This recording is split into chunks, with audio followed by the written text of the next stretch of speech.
Would you do the honors of deciding which questions I should ask? I'd be delighted. Since I only see one at the moment, why don't you start? Thank you.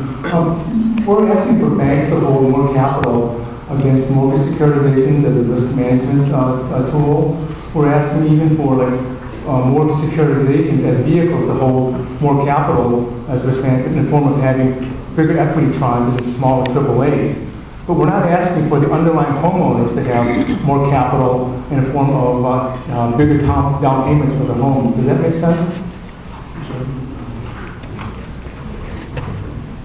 One of my problems in getting to the 84 years of age is that, in fact, the easiest way to handle this is for me to go down and walk around. Can you repeat the question?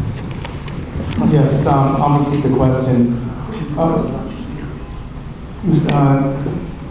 Chairman Greenspan, you suggested that central banks require that commercial banks hold more capital against their mortgage securitization portfolios. Investors are asking for more securitizations to have more capital internally in the form of bigger equity tranches, smaller AAA tranches. And oddly enough, for the very underlying homeowners, we're not asking them for having more capital in their ventures in the form of down payments to buy homes. Does that make sense? No, it doesn't make sense, but I assure you we will. And indeed, we have. Try to go out and get yourself a loan, a conventional conforming loan with 5% down payment.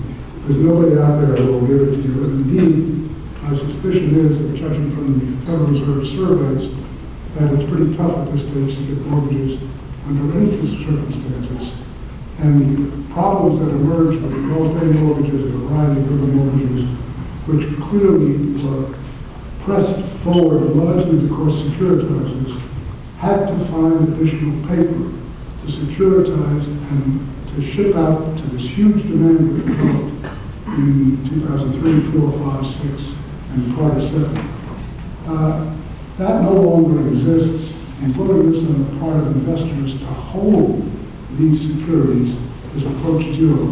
There hasn't been a single subprime or alt-A originating mortgage or security issuance in that area since January 2008. And there is no evidence that that market is coming back quickly, which is another way of saying all of the market that has existed since then has been essentially Fannie and Freddie purchased mortgages and FHA essentially purchased by Ginnie Mae. So the problem that you're suggesting is not going to happen. FHA 3%, 2.5%. Yes, over here.